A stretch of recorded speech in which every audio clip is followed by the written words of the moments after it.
My coworker tried to get me fired, so I turned her own gossip against her and watched her dig her own grave. So, I work in a mid-sized insurance office, and for the most part, it's a pretty chill place. But every office has that one person who lives for drama. Ours was Sarah. She was the queen of gossip, always whispering in corners, always just concerned about someone else's work. She'd been there forever and seemed to know everyone's business. When I first started, she was super friendly, almost too friendly. She'd invite me to lunch, ask about my family, and offer helpful advice about who to avoid. I thought she was just being nice, but I quickly realized she was gathering ammo. Within a month, I started hearing rumors about myself that I'd only ever mentioned to Sarah. Stuff like, "Did you know my name is looking for another job?" Or "I heard my name messed up that big client file." None of it was true, but it started to affect how people treated me. One day, my manager called me in and asked about a serious error on a client's account. I checked the file and sure enough, there was a mistake, but it wasn't mine. I traced the changes back to Sarah's login. When I pointed this out, my manager just sighed and said, "I'll look into it." But nothing happened. Sarah was untouchable. That's when I decided to stop trying to defend myself and just let Sarah do what she does best, talk.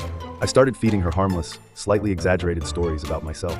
I told her I was thinking of moving to another city, that I was interviewing at other companies, and that I'd heard rumors about a big shakeup in management. Every time, she'd nod, act super interested, and then immediately run off to whisper in someone's ear. Within a few weeks, the office was buzzing with rumors, most of which were so ridiculous that people started to question where they were coming from. My manager pulled me in again, but this time, instead of accusing me, he asked, "Do you know why Sarah keeps bringing up all these stories about you?" I just shrugged and said, "I thought she was just being friendly." Then the real fun started. HR launched a quiet investigation after someone complained about the toxic atmosphere. They started monitoring internal emails and chats. Turns out, Sarah had been spreading rumors about half the office, not just me. She'd even gone so far as to forge emails and blame mistakes on other people. When HR confronted her, she tried to deny everything, but the evidence was overwhelming. She was put on probation, and eventually, she resigned to pursue other opportunities. The day she packed up her desk, the whole office felt lighter. People started talking to each other again, and the drama disappeared almost overnight. As for me, I got a quiet apology from my manager and a lot more respect from my coworkers. Turns out, the best way to deal with a toxic gossip isn't to fight back. It's to let them talk themselves right out the door.